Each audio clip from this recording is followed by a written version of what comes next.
로마서 12장 1절, 2절 보십니다. 그러므로 형제들아, 내가 하나님의 모든 자비하심으로 너희를 권하노니 너희 몸을 하나님이 기뻐하시는 거룩한 산 제물로 드리라. 이는 너희의 드릴 영적 예배니라. 너희는 이 세대를 본받지 말고 오직 마음을 새롭게 함으로 변화를 받아 하나님의 선하시고 기뻐하시고 완전하신 뜻이 무엇인지 입증하도록 하라. 아멘. 2021년 새해 첫째 주 주일입니다. 하나님께서 새해를 우리에게 허락하셨는데 만물을 창조하시고 운영해 가시는 하나님께서 여전히 인류의 역사를 진행해 나가시는데 우리는 새해가 되면은 어떤 해가 새해인가? 어제 떴던 해가 그대로 오늘도 떴는데 그 해가 왜 새해인가? 하나님께서 우주 만물을 창조하시고 운행해 가시는데 인간은 지혜롭게도 지구가 태양을 한 바퀴 돌고 봄, 여름, 가을, 겨울이라는 계절을 정해서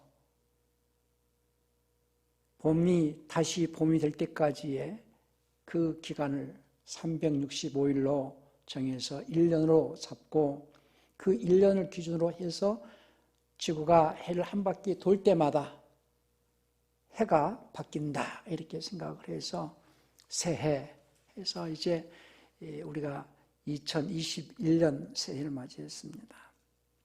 그런데 해는 그대로인데 왜 새해냐? 우리가 마음을 새롭게 하지 않으면은 그 해가 여전히 묵은 해고 우리가 마음을 새롭게 하면은 새해가 되는데 그 해가 새해가 되고 달이 새달이 되고 날이 새날이 되고 하는 그 모든 그 새 것은 우리 마음을 새롭게 하지 않으면은 새날이 될 수도 없고 새달이 될 수도 없고 새해가 될 수도 없습니다. 하나님은 사람을 흙으로 지으시고 이 사람을 거듭나게 해서 새로운 피조물로 부활에 이룰 수 있도록 하시려고 예수님을 보내셨습니다. 그래서 우리는 새로운 피조물로서 부활할 거예요. 영원히 썩지 않고 쇠하지 않는 그 하나님의 왕국에서 하나님과 함께 영광을 누리며 살아갈 수 있는 새로운 피조물. 그래서 나는 날마다 새로운 피조물로서 변화를 받기 위해서는 우리가 마음을 새롭게 해야 됩니다. 그래서 우리가 겉사람은 낡아지고 겉사람은 후패해 갈지라도 우리 속사람은 날마다 새롭게 변화되어져 가는 삶이 우리의 신앙생활입니다. 우리 고린도 후서 4장 16절을 한번 볼까요? 고린도 후서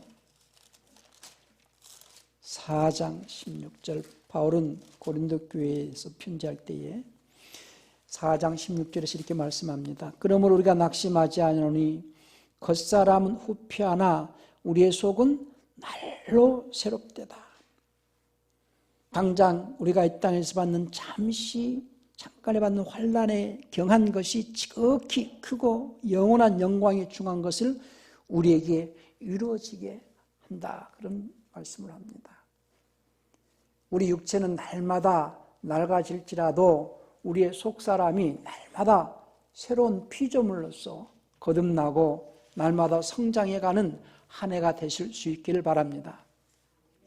그러기 위해서는 마음을 날마다 새롭게 할 수 있도록 우리가 한 해가 되고 새해가 되어지면은 정리정돈을 한다고 하죠.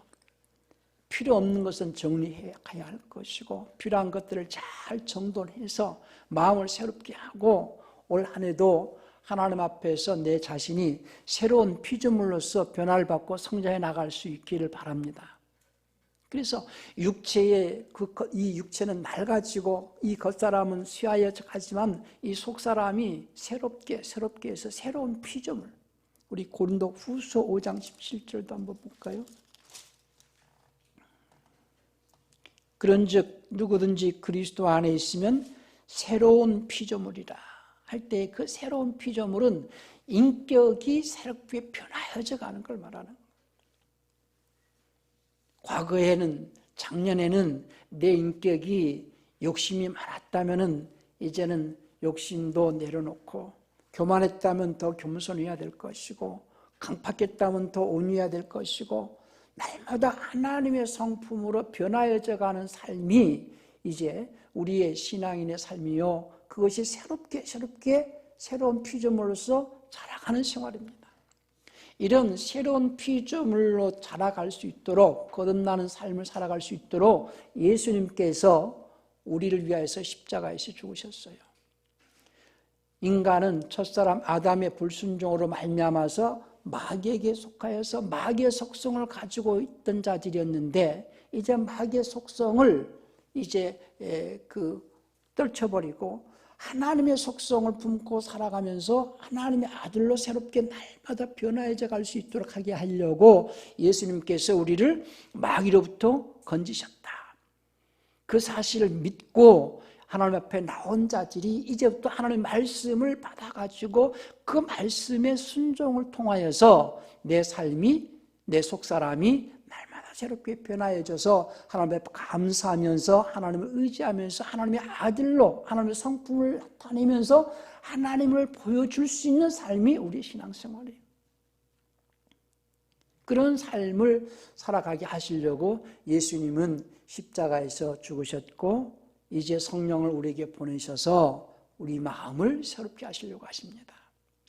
그래서 누구든지 예수님께서 하나님의 아들로서 세상을 구원하신 구세주로서 우리를 마귀로부터 해방시키시기 위해서 그분이 십자가에서 죽으셨다.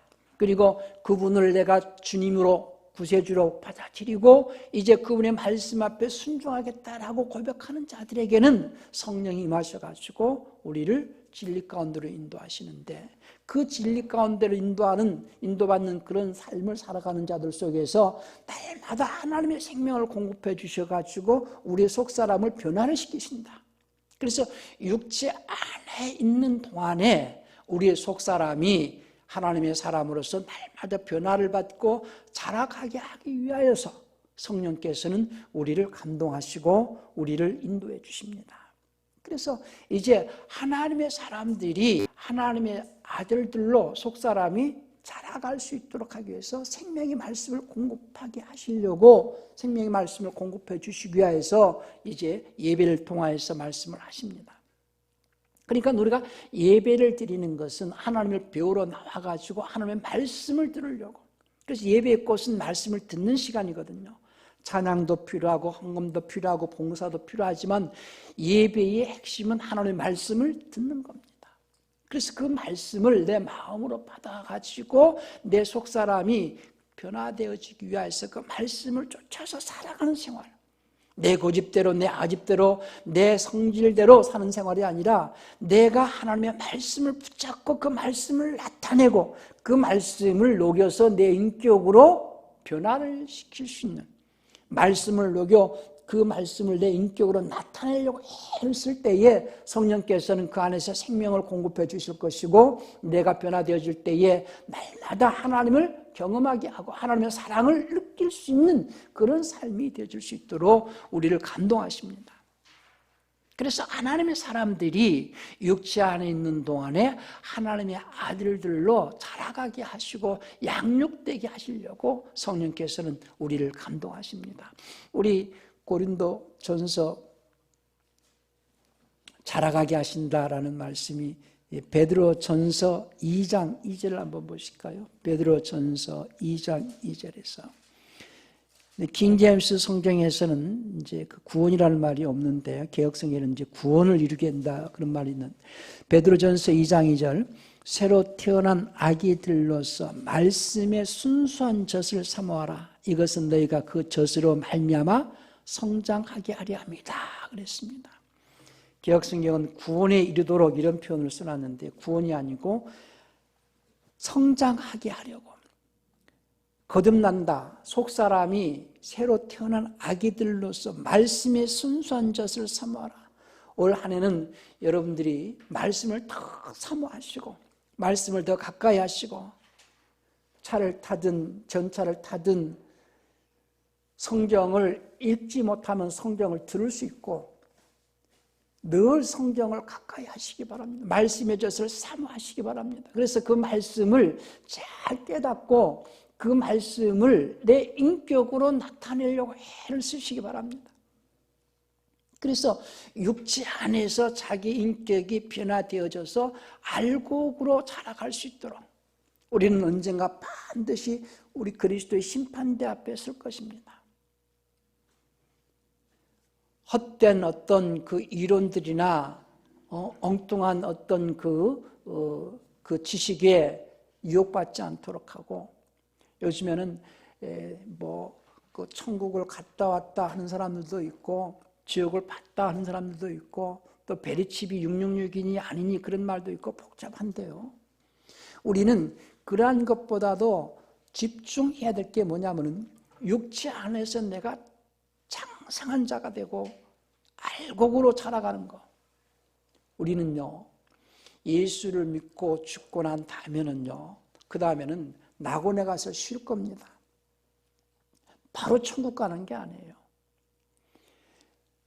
예수를 믿고 죽으면은 낙원에서 쉬다가 주님께서 재림하실 때에 낙원에 있던 자들은 부활을 할 것이고 만약에 주님께서 재림할 때에 이 땅에 살아있는 자들이 정말로 알곡성도로서 신앙생활을 열심히 한 자들은 들림받을 거예요. 그걸 휴거라고 하는 거죠.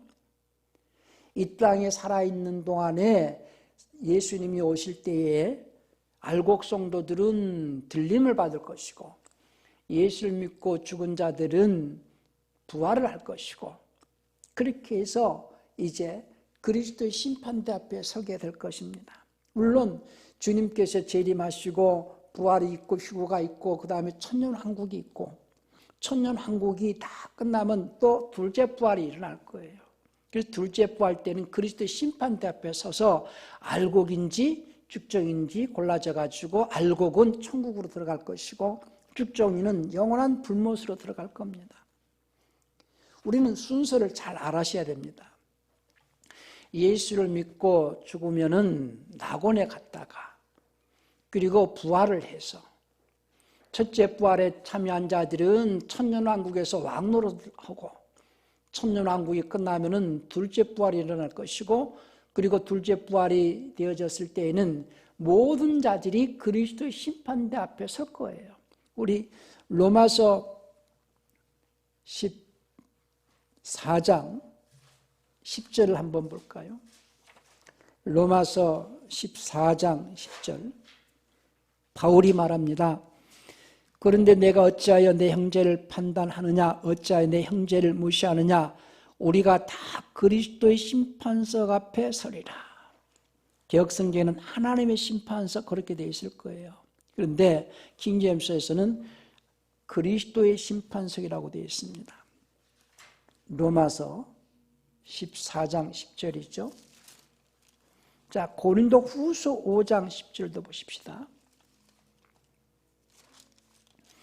고린도 후서 5장 10절에 보면은 이는 우리가 다 반드시 그리스도의 심판대 앞에 드러나 각각 선악간에 그 몸으로 행한 것을 따라 받으려 함이라. 그러니까 로마서 14장 10절에 하나님의 심판대가 아니라 그리스도의 심판대고 고린도후서 5장 10절에도 그리스도의 심판대입니다. 하나님께서는 모든 심판을 아들에게 맡기셨다고 말씀하셨어요. 그러니까 그때는 바울도 우리가 다 그리스도의 심판대 앞에 쓴다. 믿는 자든 믿지 않는 자든 산자와 죽은 자의 심판자이신 그리스도의 심판대 앞에 섰을 때에 죽은 자는 과거 구약의 사람들을 말하는 거고 산자는 신약의 사람들을 말한다고 그랬죠. 어떤 사람들은 죽은 자는 예수 안 믿는 자를 죽은 자로 말하고 예수 믿는 자를 산자로 말하는데 그런 것이 아니고 예수를 믿든 예수를 믿지 않든 예수님의 십자가 사건 의의 모든 인류는 산자들이에요. 예수님의 십자가 사건 이후의 모든 인류는 산자인데 산자라는 것을 자신이 믿지 않고 자기가 산자로 살지 않는 자들, 그러니까 예수를 안 믿는 자들은 산자인 것을 믿지 않는 자들이요, 우리는 예수님께서 우리를 살리셨다라고 믿는 자들이요 했을 때 그 살리셨다라는 것은 우리 혼을 살리셨다라는 얘기입니다. 혼을. 우리 혼이 살았다라는 것은 하나님의 말씀에 반응을 할 수 있다는 거예요. 하나님의 말씀에 반응해서 그 말씀을 받아가지고 그 말씀을 인격으로, 하나님의 말씀을 인격으로 나타낼 수 있는 삶이 산자의 삶이거든요. 하나님의 말씀을 내 마음에 받아서 그 말씀을 녹여서 내 인격으로 나타내는 자의 삶이 산자의 삶이요, 그 말을 다른 말로 하나님의 의를 나타내는 삶이요, 이렇게 표현하는 거거든요. 그래서 우리는 산자로서 살아가는데 어떤 자들은 산자이지만은 산자로 살지 않는 자가 있다는 거죠. 예수를 안 믿는다는 것은 산자인 것을 믿지 않는 자요, 예수를 믿는 자라는 것은 산자인 것을 믿는 자요. 근데 산자인 것을 믿는다 하면서도 산자로 살지 않으니 내가 살았다는 이름만 있을 뿐이지 실상은 죽은 자다라고 계시록 3장에서 사대교회에서 말합니다. 우리 계시록 3장도 한번 볼까요? 3장 1절에 사대교회의 사제에게 편지하기를 하나님의 7영과 7뼈를 가진 이가 가라사대 내가 내 행위를 아노니 내가 살았다는 이름은 가졌으나 죽은 자다. 살았다는 이름만 가졌을 뿐이지 죽은 자다, 그렇게 말했어요. 그러니까 그들은 쭉정이로 구별되어져 가지고 불못으로 들어갈 것입니다. 저는 우리 교회 성도들은 올 한 해 산자로 살아낼 수 있기를 바랍니다. 그냥 교회당만 드나드는 그런 신앙인이 아니고 삶 속에서 하나님의 성품을 드러내고 하나님의 살아계심을 입증할 수 있는 삶, 자기 자신이 하나님의 사람이라는 것을 입증할 수 있는 삶을 살아내시길 바랍니다. 주님을 위하여서 뭐든지 희생할 수 있고 주님을 기쁘시게 하는 삶을 살려고 애를 쓰시길 바랍니다. 주일날 설교를 듣고 이 교회당 문 밖으로 나가는 순간부터 그 말씀을 실천하려고 애를 쓰시고, 그래서 산자임을 입증하려고 애를 쓰시기 바랍니다.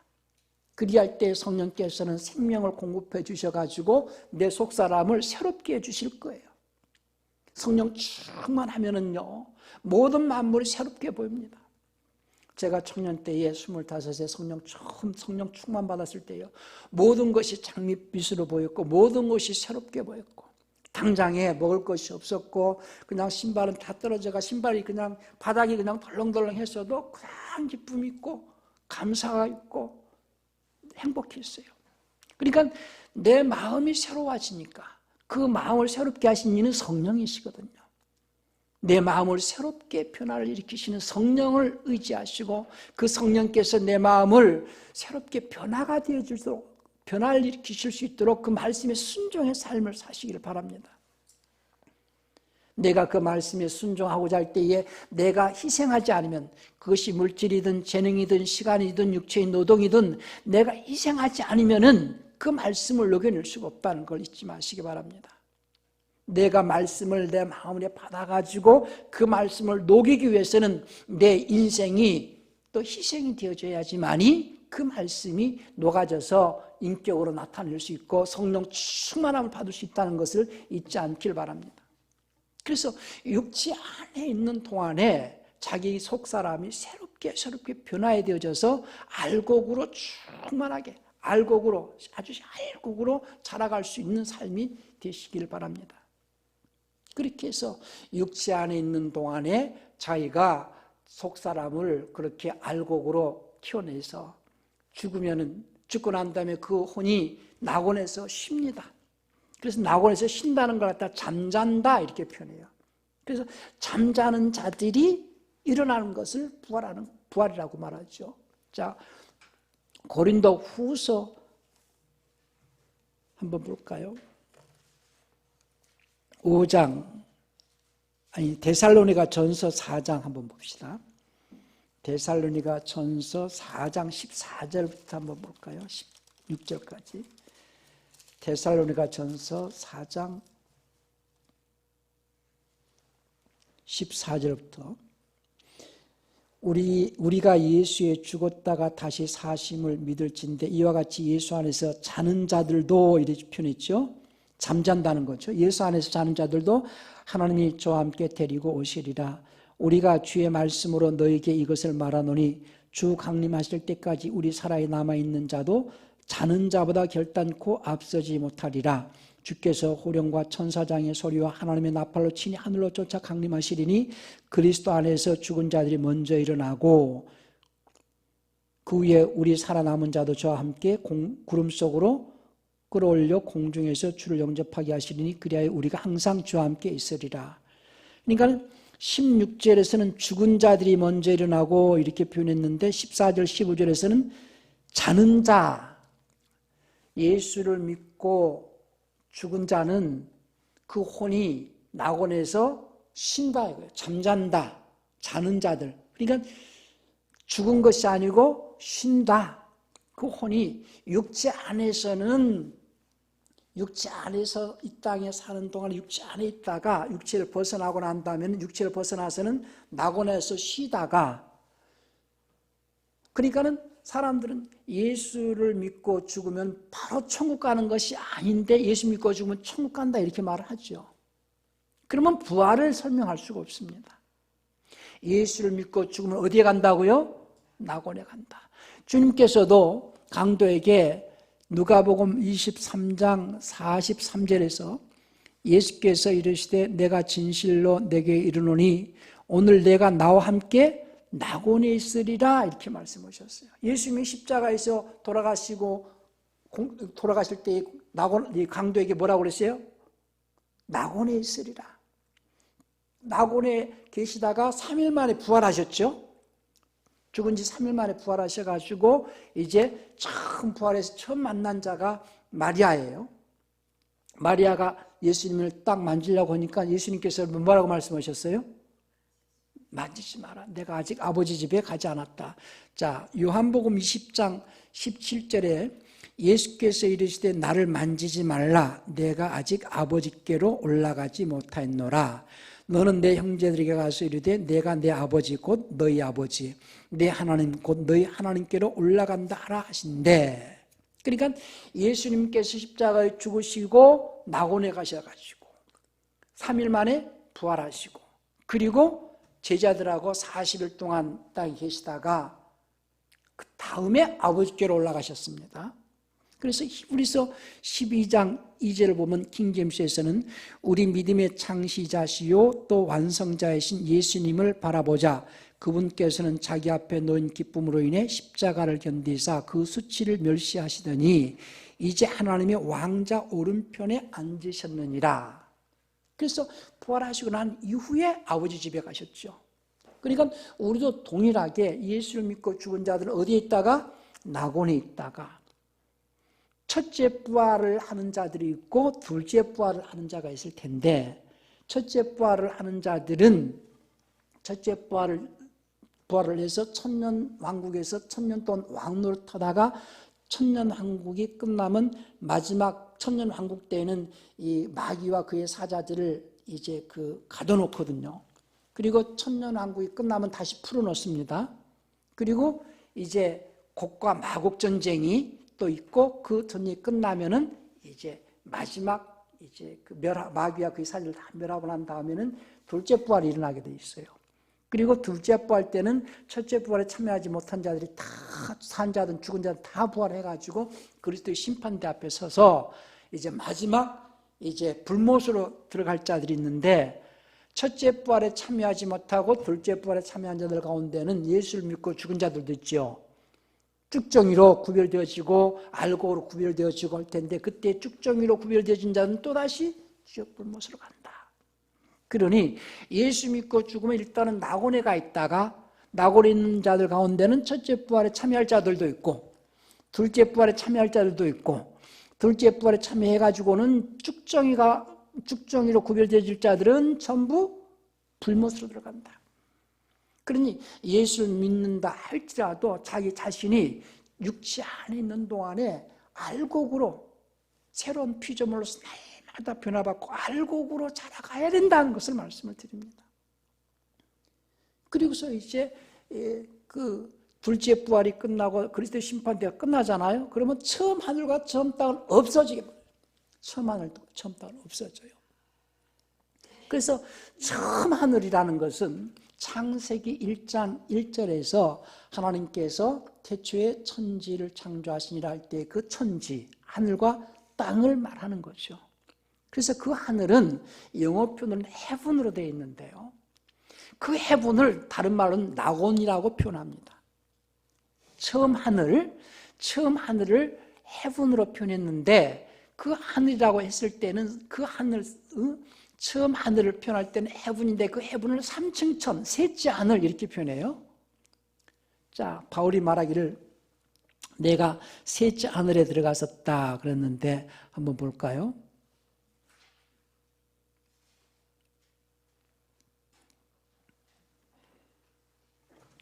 자,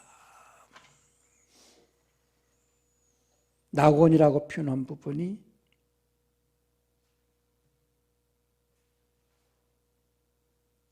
고린도 후서 12장 2절 한번 볼까요?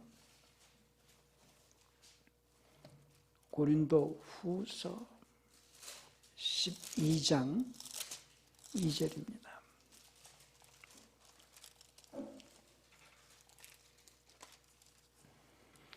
내가 그리스도 안에 있는 한 사람을 아노니 14년 전에 그가 셋째 하늘에 이끌려 간자라.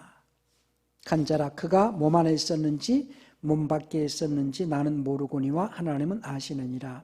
내가 이런 사람을 아노니 그가 몸 안에 있었는지 몸 밖에 있었는지 나는 모르거니와 하나님은 아시느니라. 그가 낙원으로 이끌려 가서 말할 수 없는 말을 들었으니 사람이 가히 이르지 못할 말이로다 할 때 여기 낙원으로 이끌려 갔다고 그래요. 처음에는 어디로 이끌려 갔어요? 셋째 하늘. 그럼 그 셋째 하늘을 다른 말로 뭐라고 해요? 낙원.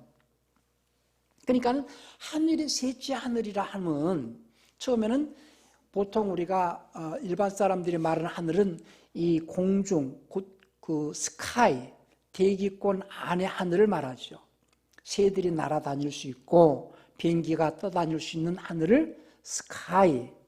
그래서 대기권 밖의 하늘, 우주, 로켓을 띄워가지고 로켓이 대기권 밖을 이렇게 나가가지고 이제 그 인공위성이 또 돌아다니는 그 별들이 떠 있는 그 우주 하늘을 스페이스 공간이라고 말하죠.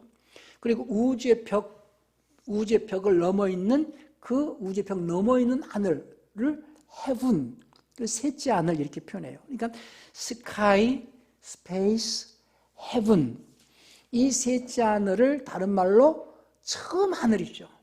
창세기 1장 1절에서 하나님께서 태초에 천지를 창조하시니라 할 때의 그 처음 하늘, heaven, 그 heaven이 셋째 하늘이고 그 하늘을 뭘 한다고요? 낙원 이렇게 말합니다. 그러니까 예수님을 믿고 죽은 자들은 어디로 가요? 낙원에 가서 쉬다가 부활을 해가지고 그 다음에 심판이 끝나고 난 다음에는 천국으로 가는데, 천국은 다른 말로는 새하늘이거든요. 새하늘. 그러니까 처음 하늘과 처음 땅은 없어지고 새하늘과 새 땅이 내려오게 돼 있어요. 자, 우리 계시록 21장을 한번 볼까요? 계시록 21장. 또 내가 새 하늘과 새 땅을 보니 처음 하늘과 처음 땅은 없어졌고 바다도 다시 있지 않더라. 처음 하늘과 처음 땅은 창세기 1장 1절이 처음 하늘과 처음 땅이죠.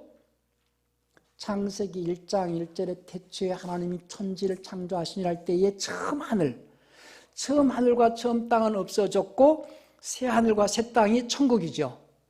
그럼 처음 하늘이 낙원이고 새 하늘은 천국이고, 예수를 믿고 죽으면 어디로 가 있어요? 처음 하늘에 있다가 낙원에 있다가, 그리고 난 다음에 부활해가지고 그리스도의 심판이 끝나면 새 하늘로 들어가죠.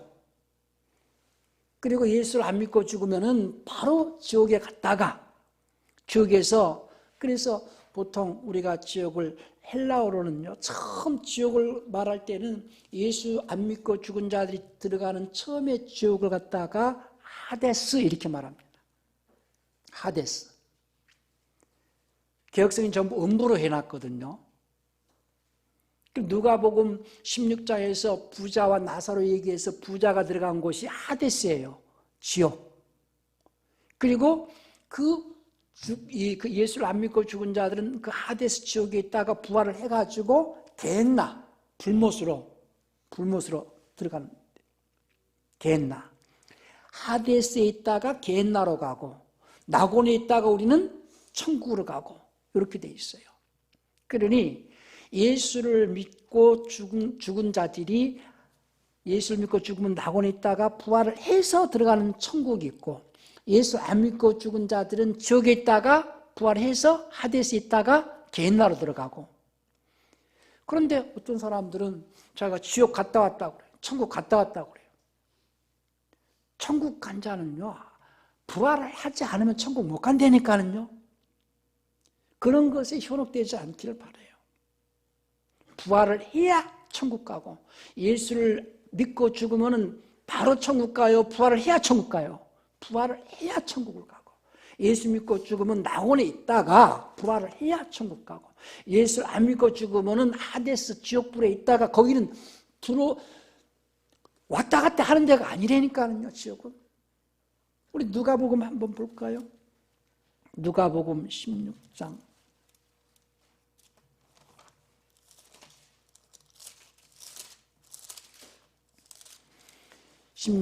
23절을 봅시다. 자, 19절부터 보십시다. 한 부자가 있어 자색 옷과 고운 벼옷을 입고 날마다 호화로이 연락하는데 나사로라 이름한 한 거지가 헌대를 앓으며 그 부자의 대문에 누워 부자의 상에서 떨어지는 것으로 배불리려 하며 심지어 개들이 와서 그 헌대를 핥더라. 이에 그 거지가 죽어 천사들에게 받들려 아브라함의 품에 들어가 부자도 죽어 장사되며 저가 개혁성경에는 음부했는데요. 여기 영어 표현은 헬이지만은 그 헬라어로는 하데스예요. 하데스. 지옥인데 하데스.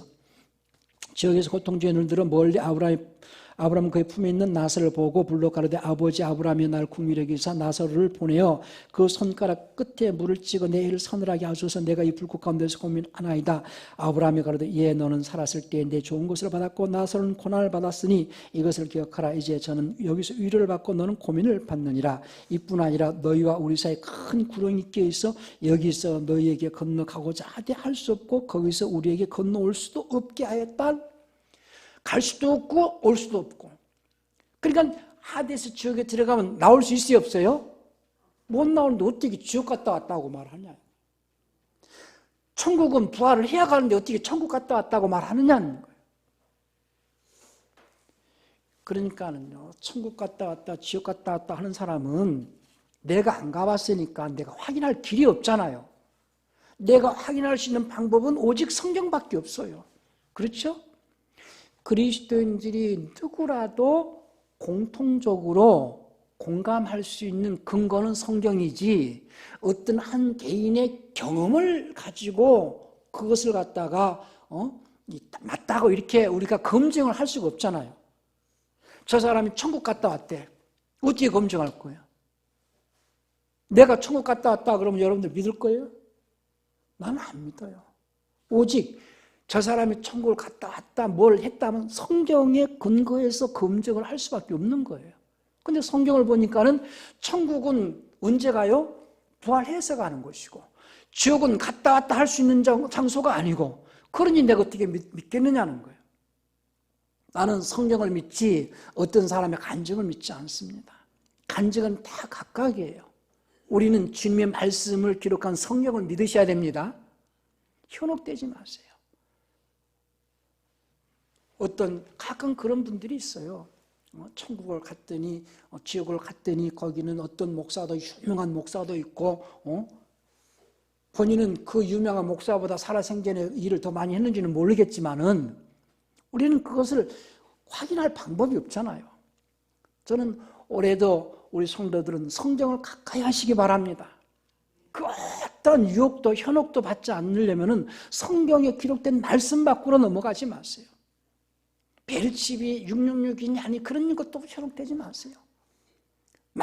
막말로 주님이 오늘 나를 부르신다 할지라도 벨집 받기 전에 나를 부르실 수도 있고 아니면 666표를 받기 전에 666표가 될지 안 될지는 모르겠지만은 중요한 것은요, 내가 새로운 피조물로 알곡으로 주님 앞에 서는 것이 중요하다 그 말이에요. 내가 지금 벨집 안 받았잖아요. 예를 들어서 이게 666표인지 아닌지는 모르겠어요. 그런데 내가 표를 받기 전에 내가 죽었어. 그런데 쭉정이야. 그럼 어떻게 되겠어요? 네? 문제는 뭐냐? 표를 받고 안 받고 베르칩이냐 그런 게 중요한 게 아니고 현재 내 자신이 지금 죽을지라도 하나님 앞에서 알곡으로 내가 인정받을 수 있는 삶을 살아내는 게 중요하다는 거예요. 지금 나는 죽을지라도 주님 앞에 설 때에 그리스도 심판대 앞에 섰을 때에 너는 알곡이니 너는 천국으로 들어가라. 알곡이 너는 곳가운데로 내가 들여보내겠다. 이렇게 인정받을 수 있는 삶을 살아내라는 거예요. 다른 데 현혹되지 않기를 바랍니다. 많은 사람들이 뭐 제3성전이니 베르칩이 어떻고 666이 어떻니 천국을 갔다 왔다. 그런데 현혹이 돼요. 그런데 신경 쓰고 그런데 시간 뺏기고 그런데 자기가 정력을 뺏길 필요가 없다는 거예요.